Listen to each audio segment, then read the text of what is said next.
Changes to global climate being brought about by human activity presents one of the greatest challenges to confront humanity.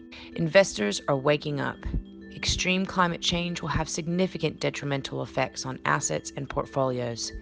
An average loss of $4.2 trillion to the total global stock of manageable assets is estimated for the end of the century as a result of climate change. This is roughly the total value of the world's listed oil and gas companies, or even Japan's GDP.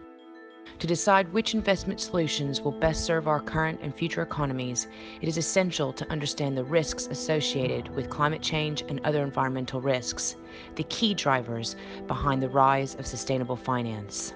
In response to these risks has been the emergence of the Sustainable Development Goals, the SDGs, officially known as Transforming Our World, the 2030 Agenda for Sustainable Development, a set of 17 global goals with 169 targets among them. On September 25, 2015, countries adopted a set of goals to end poverty, protect the planet, and ensure prosperity for all as part of a new sustainable development agenda. Each goal has specific targets to be achieved over the next 15 years. For the goals to be reached, everyone needs to do their part. This includes governments, the private sector, civil society, and people like you. Each goal is important in itself, and they are all connected. The solutions to our global challenge is investable. This is very much the good news, the opportunity to be had. But planning ahead and preparing investors' portfolios for the investment risks and opportunities that the transition to a sustainable economy represents will be key. That means finding scalable, cost-effective ways to invest more in those companies, projects, and assets that are all well-positioned for the sustainable future and investing less in those that are not.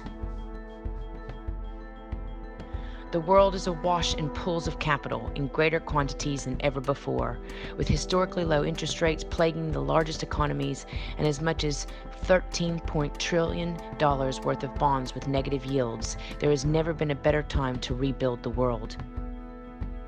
Institutional investors are demanding green investment opportunities. In some cases, it has been seen at $60 trillion of demand on the international stage. Green bonds, the poster child of green finance, has proven to be one financial instrument that is already enabling billions of dollars to flow into sustainable infrastructure. Green bonds serve to meet infrastructure, climate, and broader economy challenges. They deliver comparable, risk-adjusted returns for infrastructure investments. They facilitate reallocation of capital flows towards sustainable infrastructure, and they allow investors to attach purpose to their investments, reconnecting finance with hard assets in the economy.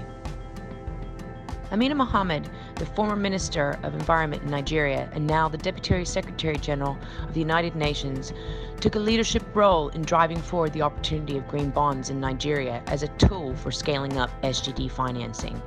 Her leadership and efforts have now been taken forward by her predecessor, the Honorable Minister of State and the Ministry of Finance, in issuing Nigeria's first sovereign green bond. This will be instrumental in setting the way for Nigeria's wider sustainable finance strategy development. So we see environment as, key to being a solution to much of what many of the challenges that we have. Nigeria's ambitions are quite high. We want to empower people, we want to take climate action, we want to protect the environment, and in each of those we do use an entry point as the NDC. It's ambitious. We've got what we want to do unconditionally, and we will do that. But to bend the curve, the conditional will be a big part of it, and that means what are our partners willing to do. Africa, Nigeria, least responsible for the predicament that we're in today vis-a-vis climate change, and yet we carry the burden. And so really I think the onus is on our partners to see those commitments they made in Paris, how do they translate them into real actions and make sure that they can move the investments which are available. We proved that in Addis as we discussed financing for development, that the money is there, but we need the keys to unlock it, and are we prepared to partner to do that? And for the first time we can see Africans taking ownership on a renewable agenda, putting out to scale, and I think that that's inspirational.